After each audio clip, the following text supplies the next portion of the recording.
प्रणाम आचार्य जी। तो रिश्ते का छोटा सा बताऊंगा आपको कि आपको भी थोड़ा बहुत पता चले। 5 साल का रिश्ता था, शादी भी होने वाली थी। कुछ वजहों से कि उसका रुझान अध्यात्म में नहीं है, झूठ बोलती है चीज़ों को लेकर ताकि हमारा रिश्ता बना रहे। वो चीज़ बहुत ज़्यादा मुझे ठेस पहुंचाई उस चीज़ ने। और मैं सोचा ठीक है कोई नहीं। अब मैं उस पॉइंट पे खड़ा हूँ कि इसको ख़त्म कर दूँ या चलाए रखूँ। अध्यात्म के बारे में सबसे जाना है तो उस तरफ लगा के ख़त्म कर दूँ। फिर अंदर से एक और मन में से आवाज़ आ रही है, क्या इस रिश्ते को उस प्यार से किया जा सकता है जो प्यार अध्यात्म में बताया जाता है, जो सभी के लिए है, मैं इसके लिए भी करूँ। या फिर मेरा ही अहम मुझे ही पागल बना रहा है। डिप्रेशन ये है कि ये जो दुख है, साथ छूट गया, अब कभी साथ नहीं मिलेगा किसी का, सुख कभी नहीं आएगा।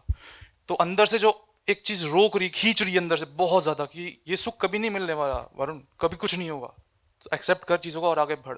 वो डर और डिप्रेशन इतना बढ़ गया था अंदर कि मैं सो नहीं पा रहा हूँ, खा नहीं पा रहा हूँ, और बहुत डर ज्यादा आ रहा है अंदर से उस रियलिटी को एक्सेप्ट करने में। तो आचार्य जी, इसका मैं थोड़ा मार्गदर्शन चाहूंगा। जो पहली वाली चीज़ है उसका वैसे तो मुझे कोई मार्ग पता है नहीं, पर अब आपने पूछा है तो कुछ बोलेंगे थोड़ा बहुत जो जानते हैं।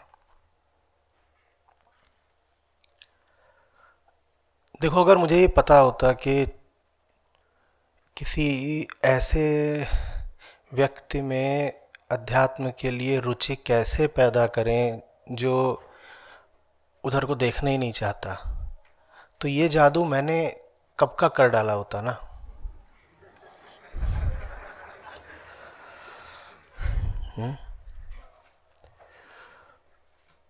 सार्वजनिक रूप से भी और अपने व्यक्तिगत जीवन में भी।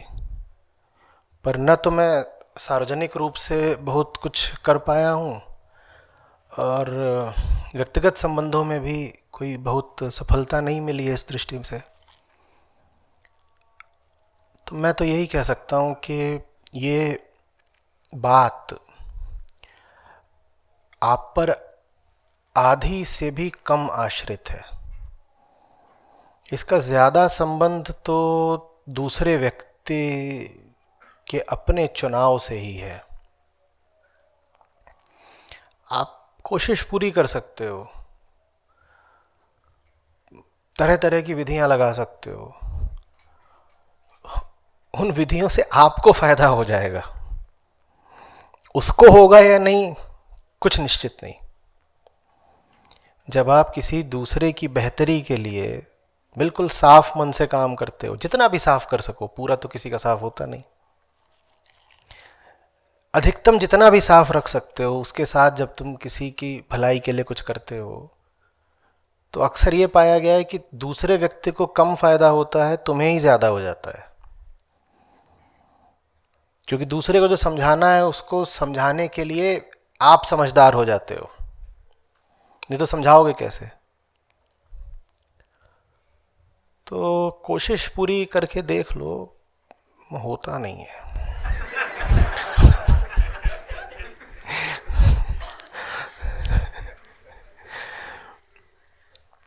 बड़ी जान लगती है और एकदम हालत खराब हो जाती है, लेकिन वही संभावना 10 में 1 की रहती है कि कुछ परिवर्तन आएगा। और अगर सफलता मिलती भी है तो उसका श्रेय आपको, मैंने कहा, आधे से भी कम है। उसका श्रेय ज़्यादा उस दूसरे व्यक्ति को ही जाता है। वो व्यक्ति अगर स्वयं तैयार होगा तो ही हो पाएगा, तो ही हो पाएगा। इस शिविर की बात लाख लोगों से ऊपर तक पहुंची होगी, कम से कम हो सकता है 10-12 लाख 20 लाख, इतने ही आए हैं। और ये पुरानी कहावत है कि जब सच्चाई बुलाती है तो हजारों को बुलाने पर कोई एक आता है, और जो आते हैं उनमें से कोई एक बात को समझ पाता है। हजारों में एक आया, फिर जो आए उनमें हजारों में कोई एक बात को समझ पाया, और फिर जितने बात को समझ पाए उनमें हजारों में कोई एक बात को अपने जीवन में दूर तक ले जा पाया। ये आज का नहीं, ये बहुत पुराना नियम है। एक तरीके से मैं उस नियम को तोड़ने की कोशिश कर रहा हूं। नहीं तो शास्त्र और उपनिषद तो बहुत साफ साफ बता देते हैं, वो आपका मन रखने के लिए झूठ नहीं बोलते।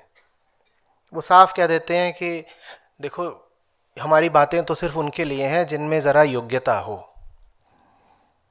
आम आदमी के लिए ये बातें हैं ही नहीं। इस बात से मेरा मन नहीं मानता। मैं वास्तव में इस बिंदु पर उपनिषदों के विरुद्ध चला जाता हूं।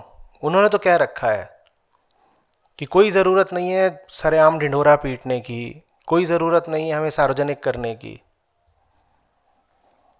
त्रिषावंत जे होएंगे आई हैं झक मारे।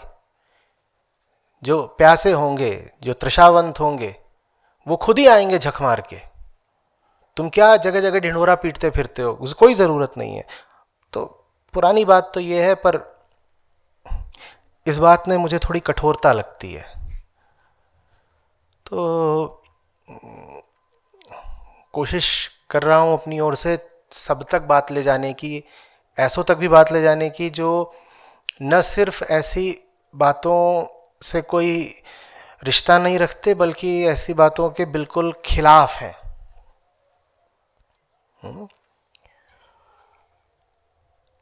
तो इसमें मेरा अनुभव तो यही है कि जो इन बातों के खिलाफ हो, कोई चमत्कार ही होता है कि वो फिर बात को समझना सुलझना शुरू कर दे। वैसे चमत्कार मैंने होते देखे भी हैं, ऐसी बात नहीं है। जैसे अभी आप यहाँ बैठे हुए हो 300 लोग, वैसे ही 10-15 साल पहले कॉलेज वगैरह में संवाद नाम के सत्र होते थे, तो ऐसे ही बैठे होते थे वो।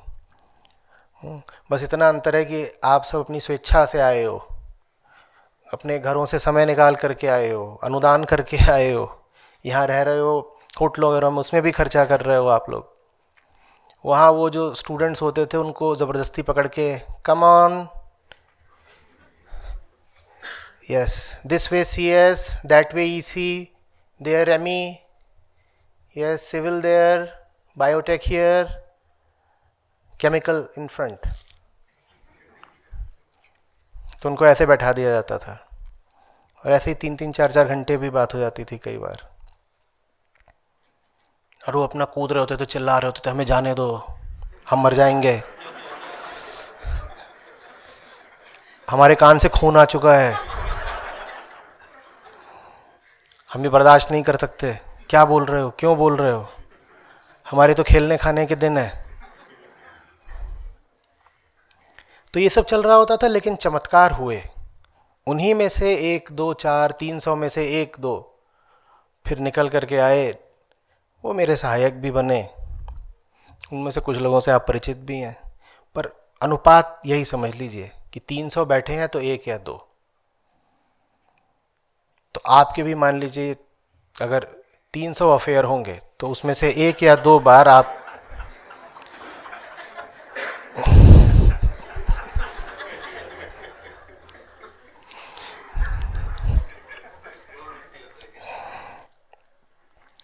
लेकिन उन 300 अफसानों से गुजर के आप चमक जाएंगे। आपका मोक्ष तय है। प्रेमिकाओं को कुछ मिले ना मिले, आप बैरागी हो जाएंगे। नहीं समझती प्रेमिकाएं, पक्का बता रहा हूं।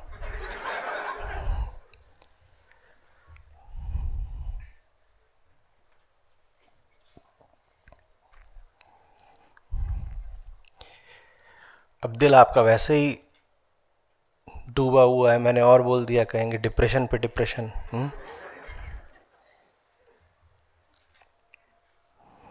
दूसरी बात क्या थी? आचार्य जी, दूसरी बात ये थी कि ट्रिगर तो हो गया यहाँ से डिप्रेशन, अब लेकिन डिप्रेशन सिर्फ छोड़ने का नहीं, ख़त्म होने का नहीं।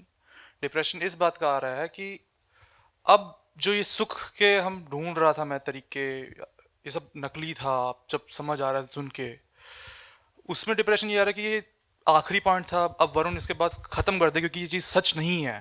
आपने भी बताया था पहले कि ठीक, याद आ गया पूरा सवाल, बैठिए। Thank you. आप इतना याद रख रहे हैं कि मैंने कहा कि सुख दुख की छाया मात्र है, उस बात को आपने पकड़ लिया। और जो मैंने आनंद कहा वो, देखिए ये चाल होती है अहंकार की। वो नेति नेति को याद रख लेता है, सच्चिदानंद को भूल जाता है कि अरे बड़ी कड़ी बात है, बहुत कठिनाई होगी, नेति नेति करनी है, नेति नेति करनी। और नेति नेति का जो प्रसाद है सच्चिदानंद, उसको भूल गए। वो दोनों साथ साथ ही चलते हैं ना। त्याग में जो आनंद है और त्याग में जो परम प्राप्ति है, उसको जानबूझ के भूलना चाहते हो क्या, ताकि त्याग ना करना पड़े? बस ये याद रखना चाहते हो त्याग माने छोड़ना, और उस छोड़ने से जो मिल जाती है चीज, उसका कोई उल्लेख नहीं। मैंने कहा नींद छोड़ दो, बस यही कहोगे अरे नींद तोड़वा दी, नींद तोड़वा दी। और जो मिला उसकी बात नहीं करनी। क्या मिला?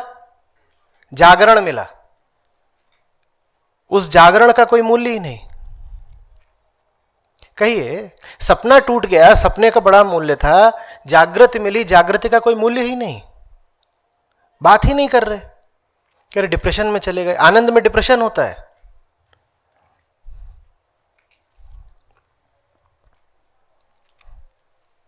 आप इसी रास्ते पर निकलिएगा, राम झूला की तरफ जाइएगा जरा। अभी भी यहां पर साधु हैं, और अब ऋषिकेश में काफी समय बिताता हूं तो देखता हूं उनको। मुझे नहीं लगता मुझे धोखा हो रहा है। आप शाम को उनके छोटे छोटे कमरे हैं, वहां से निकलिए, देखिए एक एक कमरे में दो दो तीन तीन रहते हैं। न सुर न लय न ताल, वो वहां बैठे अपना, मैं उसको कहता हूं बॉय जोन। कहता हूं बाकी तो हम जो सामाजिक गृहस्थ प्राणी होते हैं, ये तो 15 की उम्र से ही अधेड़ हो जाते हैं। असली छोरे ये हैं। आप उनकी मौज देखिए, उन्हें कोई मतलब नहीं कि वो क्या गा रहे हैं, क्यों गा रहे हैं, वो कुछ भी गा रहे हैं, कोई सुनने वाला नहीं।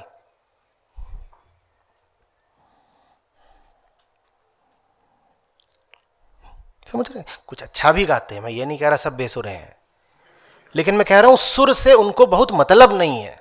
सुर अच्छा लग गया तो लग गया। कहीं बैठे हुए हैं अपना इधर देख रहे हैं, मजे में आनंदित हैं। सब के सब नहीं, पर कुछ हैं अभी भी।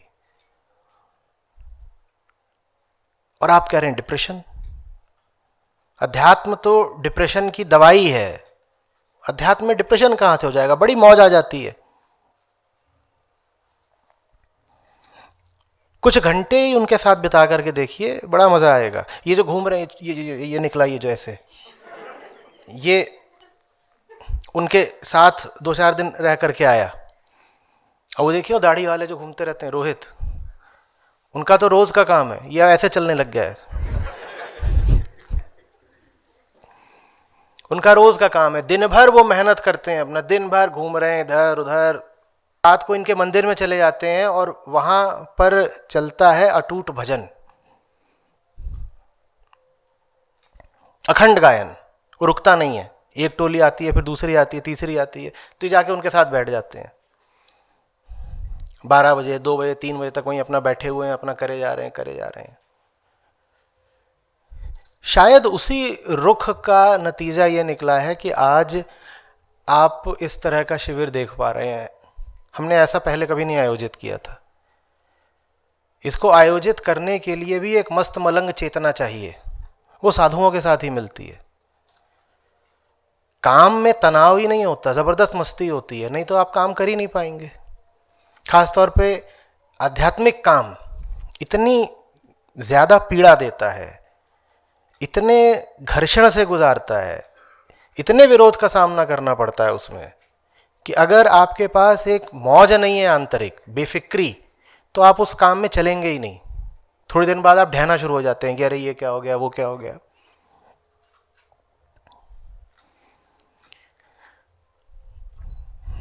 आप सोचिए तो सही।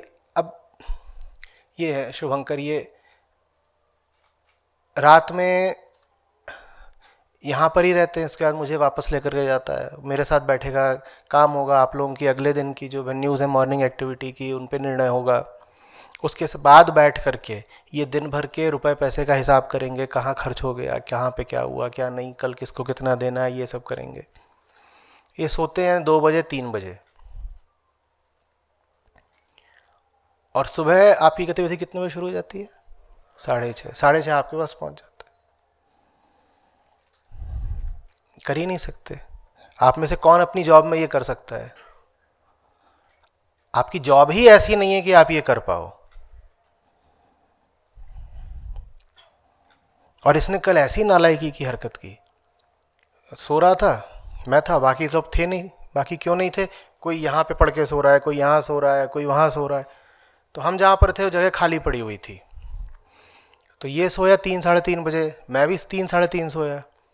उसके बाद ये वहाँ से निकलने लगे आपके पास पहुँचने के लिए मॉर्निंग एक्टिविटी। वो भी निकलने क्यों लगे? हाँ, निकलने लगे। तो इन्हें लगा कि ये दरवाज़ा खुला रह जाएगा, ये चले जाएंगे तो इन्होंने आके मुझे जगा दिया, उठिए। और मैं कुल 3 घंटे सोया हूँ, उठा दिया। उसके बाद मुझे नींद ही नहीं आई। तो कल मैं भी पूरे 3 ही घंटे सो गए, पूरे दिन अपना चलता रहा, 4 घंटे आपके साथ सत्र लिया। ये आप किसी साधारण काम में थोड़े ही कर सकते हैं। ये इसीलिए हो पाता है क्योंकि सच की मौज होती है। उस मौज में तनाव, डिप्रेशन, ये सब पीछे रह जाते हैं। मैंने नहीं कहा कि तनाव डिप्रेशन होते नहीं हैं, मैंने कहा पीछे रह जाते हैं। अंतर समझ लीजिएगा। तनाव तो देखिए हम भी बहुत भारी झेलते हैं, लेकिन वही है कि पता रहता है कि तनाव है तो है, काम करो। कुछ और है चीज़ ज़्यादा महत्वपूर्ण है, काम करो।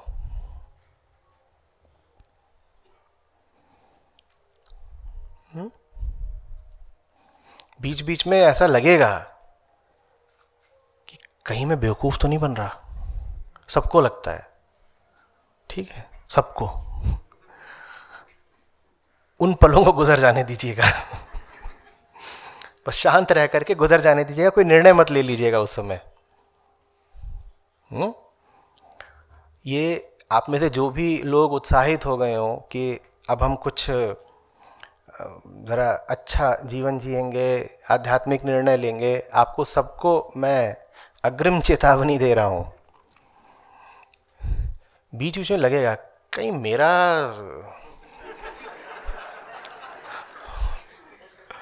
और बहुत जोर से जवाब आएगा हाँ। उस समय कुछ मत करना, बस उस फेज को गुजर जाने देना, कोई निर्णय मत ले लेना।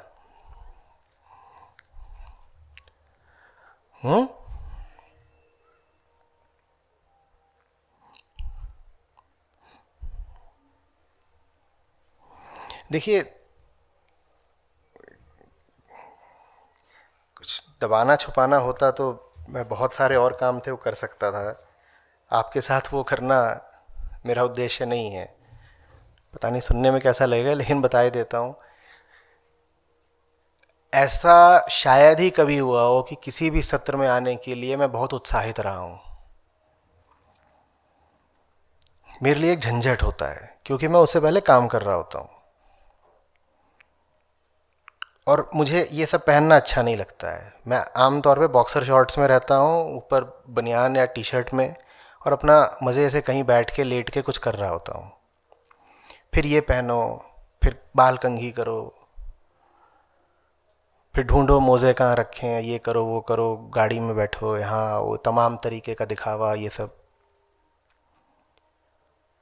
और वो जो मैं काम कर रहा होता हूँ महत्वपूर्ण होता है।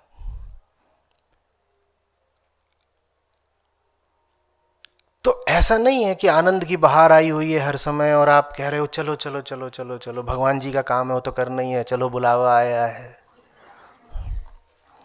हाँ, यहाँ एक बार बैठ जाता हूँ तो ये सबसे महत्वपूर्ण काम है, इसमें मन लग जाता है। फिर 5 घंटे बात करें तो 5 घंटे कर सकते हैं।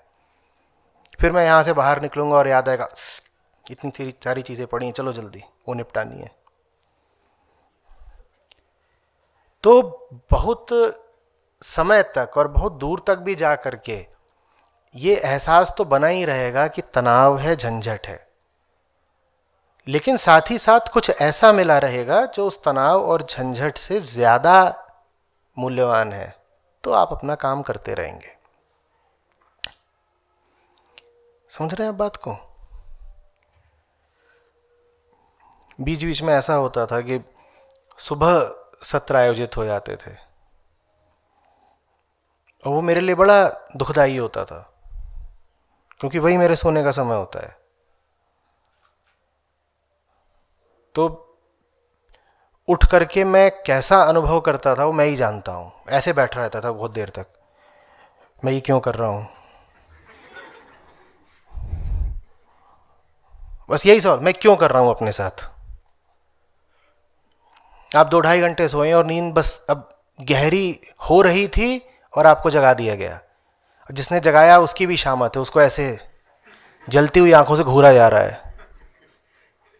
अब वो ना उठाए तो भी उसकी शामत है, क्योंकि खुद ही बोला है उठा देना। तो ये सब रहेगा। शरीर तो विरोध करता ही है, स्थितियां भी विरोध करती हैं, आपको चलते रहना है। क्या कहा था कल? पिटते रहो, उठते रहो, और अंत तक पिटोगे। कम से कम मैं तो अभी तक पिट रहा हूं, आगे ना पिटूं तो पता नहीं।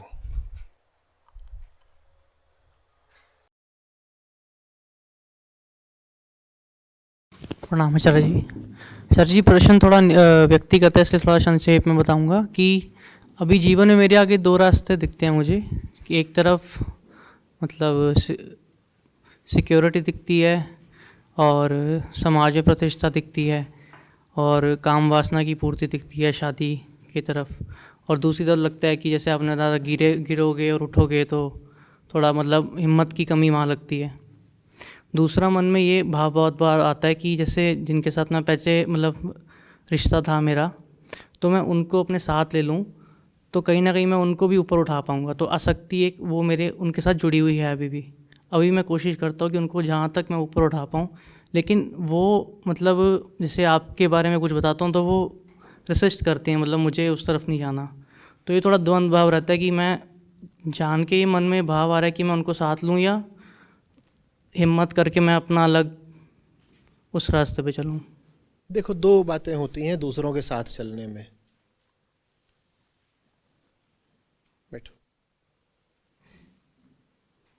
प्यार बहुत है इसलिए दूसरों को साथ लेना चाहते हो, या अकेले चलने से डर लगता है इसीलिए भीड़ में दूसरों के साथ चलना चाहते हो? दो वजहों से आदमी 4 लोगों को साथ लेकर चलता है, हाँ या ना? एक वजह यह होती है इन 4 से मुझे बहुत प्रेम है तो इनको 4 को साथ लेकर चलूंगा। और दूसरा ये होता है अकेले चलने में डर लगता है, इन 4 लोगों से भी डर लगता है कि अकेले चल दिया तो ये पीछे से घसीट के मारेंगे। तो कह रहा हूं चलो चलो सब चलो ना।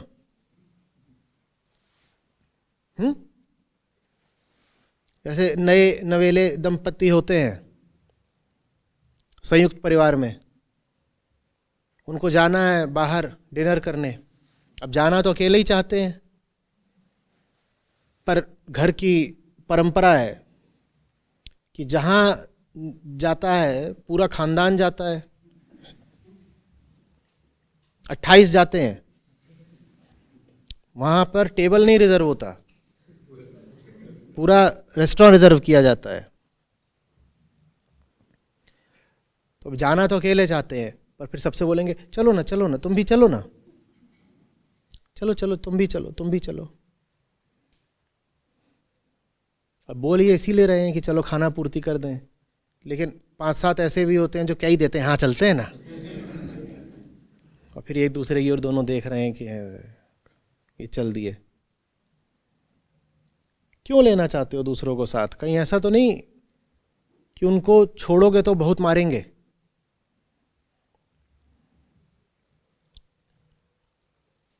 मैं पूछ रहा हूं, मुझे क्या पता, मुद्दा आपका है।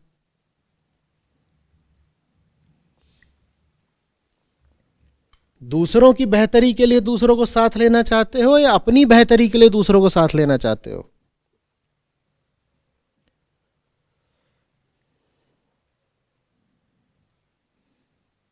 बोलो,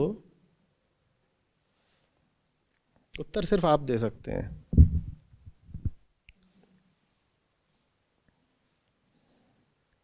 अब सुनो एक सूत्र।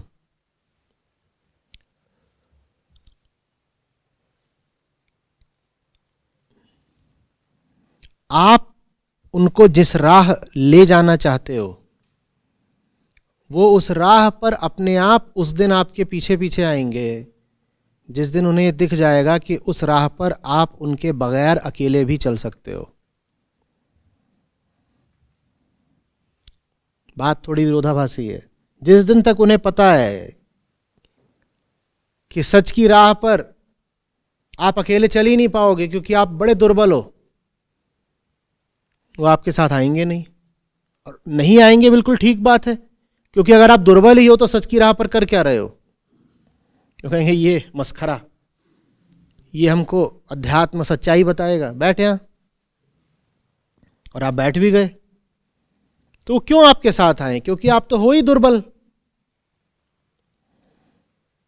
आप उनके पीछे पड़े रहो, उनकी मन्नतें करते रहो, आप उनके चरण धो धो के पीते रहो, वो आपके साथ नहीं आएंगे। आप खूब मनाओ, नहीं आएंगे। जिस दिन उन्हें दिखेगा कि सच्चाई ने ही आपको इतनी ताकत दे दी है कि वो आए या ना आए, आप चलोगे सच के रास्ते पर ही, वो खुद ही आपके पीछे पीछे आएंगे। अभी आप उनको बुला नहीं रहे हो, अभी तो आप उनसे भीख मांग रहे हो कि मैं इस रास्ते पर चलना चाहता हूं, तुम आ जाओ ताकि मैं चल सकूं, क्योंकि तुम्हारे बगैर मैं चल ही नहीं पाऊंगा, मुझ में इतना दम ही नहीं है कि अकेले चल पाऊं। वो कह रहे हैं जब तुम में दम ही नहीं है अकेले चल पाने का, तो तुम्हारे रास्ते में फिर कितना दम है? उस रास्ते हम आए क्यों? जो रास्ता तुम्हें इतना दम भी नहीं दे पाया कि तुम अकेले चल पाओ उस रास्ते पर, हम उस रास्ते पर क्यों आए? पहले प्रमाणित करो ना उस रास्ते में जान कितनी है। अकेले चलो और परवाह मत करो कि पीछे कोई आ रहा है कि नहीं आ रहा है। फिर पीछे से आवाजें सुनाई देंगी, अरे धीरे चलना जरा, हम आ रहे हैं ना। जानते नहीं हो, बूढ़े घुटने धीरे धीरे चल पाते हैं, थोड़ा सहारा दिया करो, फिर आ जाएंगे पीछे पीछे। दम तो दिखाओ। ये संसार शक्ति पर चलता है, अशक्त के लिए यहां कोई जगह नहीं। सच को मजबूत लोग चाहिए, और मजबूती सच से आती है। सच की राह पर दुर्बलता का कोई काम नहीं। कमजोर आदमी को तो संसार में भी कुछ नहीं मिलता,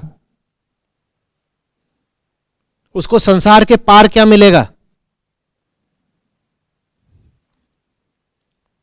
कमजोर आदमी तो इस स्थूल दुनिया में भी कुछ नहीं पाता, आत्मा क्या पाएगा?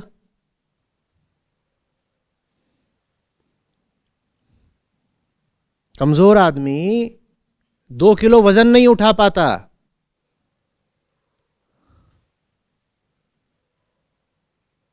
आत्मा में तो गुरुता की पराकाष्ठा है, उसका भार बहुत ज्यादा है, कैसे उठाएगा?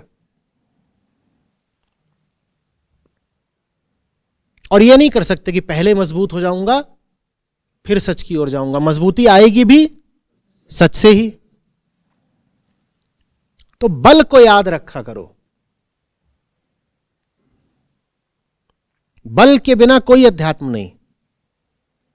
और दुर्बल के लिए, कमजोर आदमी के लिए कहीं बिल्कुल कोई जगह नहीं। ये तो कहिएगा ही नहीं कि मैं कमजोर हूं, दुनिया में मुझे कोई जगह नहीं मिलती, मैं इसलिए मंदिर में जाकर बैठ गया हूं। अगर मंदिर सच्चा होगा तो कमजोर आदमी को मंदिर भी आश्रय नहीं देगा। मंदिर दुर्बलता को आश्रय देने के लिए नहीं, दुर्बलता को मिटाने के लिए होता है। आप मंदिर जाकर के बोलो दुर्बल हूं, दुर्बल रहूंगा नहीं, तो मंदिर आपके लिए है। पर आप कहो मेरी दुर्बलता को छांव दो, पनाह दो, मंदिर आपके लिए नहीं है।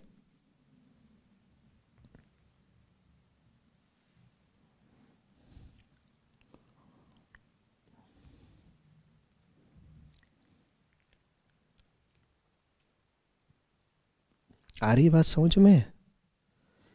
देखो, ये सब जो है ना, अपने तो अपने होते हैं, अपनों को तो साथ लेकर चलना ही होता है, ये बड़े अच्छे वक्तव्य होते अगर ये प्रेम से आ रहे होते।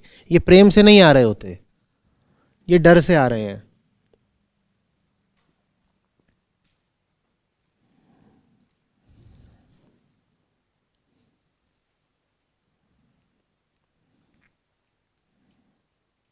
परायों से कहाँ इतना डरते हैं?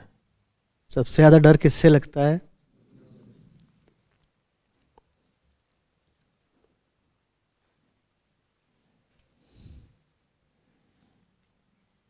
आप कह रहे थे ना कि हम में से कई लोग तो घर पे बता के भी नहीं आए हैं कि यहाँ आ रहे हैं। अब सुनिए मज़ेदार बात, संस्था के कुछ लोग यहाँ सालों से होते हुए भी घर पे बता नहीं पाए कि संस्था में काम कर रहे हैं। ये अपने हैं जिन्होंने इतना खौफ छेद रखा है दिल में। ये अपने हैं कि तुम उनको ये नहीं बता सकते कि तुम संस्था में काम कर रहे हो। ये अपने हैं। दुश्मन चाहिए कोई बाहरी? ये अपने हैं।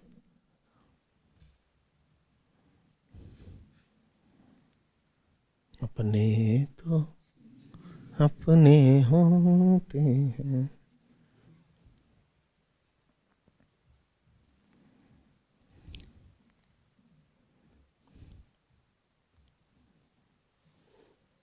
अपनेपन का अर्थ अध्यात्म ही बताता है।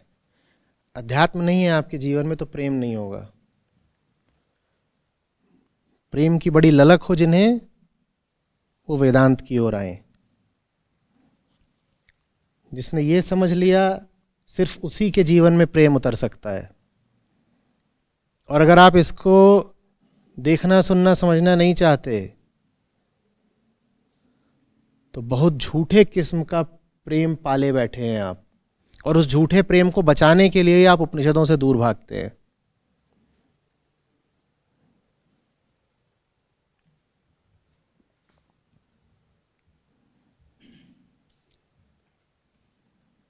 वो कौन सा प्यार है जो सच बर्दाश्त नहीं कर सकता?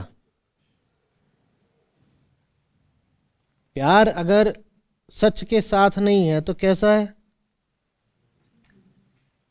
झूठा प्यार, झूठा प्यार।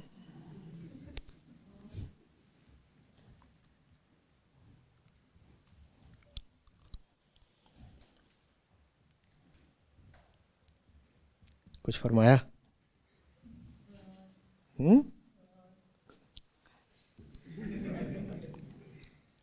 फिर अभी दिक्कत क्या हुई है? 100 से ऊपर चैनल उगाए हैं यूट्यूब पर जो हमारे चैनल की सामग्री लेते हैं और उसमें से कुछ निकाल करके वहाँ डाल देते हैं, और वो वही सब कुछ निकालते हैं जो नहीं निकाला जाना चाहिए। वैसे एक आध दो तो यहाँ भी होंगे। हैं? कौन है भाई? हाथ खड़ा करो, मैं देखना चाहता हूँ मेरे साथ कौन वो सब करता है। आज नहीं आए?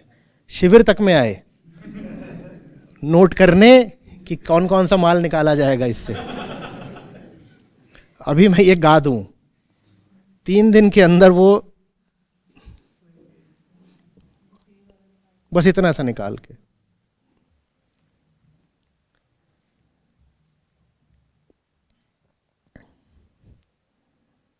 अध्यात्म क्या कहेंगे? हमने तो देखिए अध्यात्म की सेवा करी, आचार्य जी की बात जन जन तक पहुंचाई है। इसीलिए ऋषियों ने कहा है कर्म पर मत जाना, उसके पीछे की नीयत देखना। ये आचार्य जी की बात जन जन तक पहुंचाई जा रही है या मजाक बनाया जा रहा है? अब देखिएगा वो थंबनेल वगैरह कैसे लगाते हैं। और ऐसे 2 4 1 दर्जन 2 दर्जन नहीं है, 100 से ऊपर है।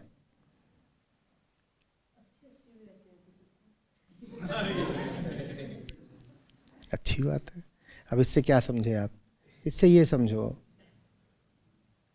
कि अच्छाई कितनी जरूरी है बुराई के लिए।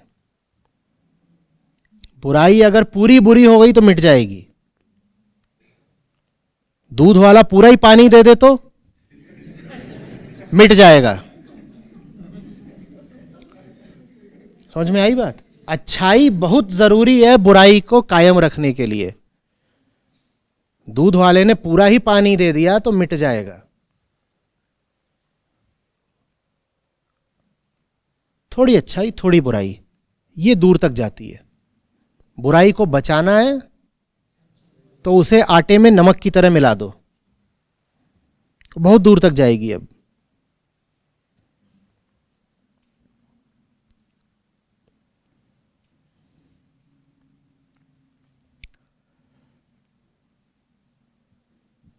ऐसी नजर होनी चाहिए जो तुरंत पकड़ ले, यहां तक ठीक, इसके आगे ठीक नहीं। ये नहीं कि ये तो आदमी अच्छा है तो जो करेगा अच्छा ही करेगा, ये तो आदमी बुरा है जो करेगा बुरा ही करेगा ना। हर जगह विवेक, निरंतर, लगातार सतर्कता।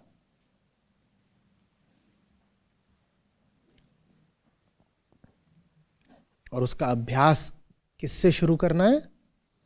अपने से।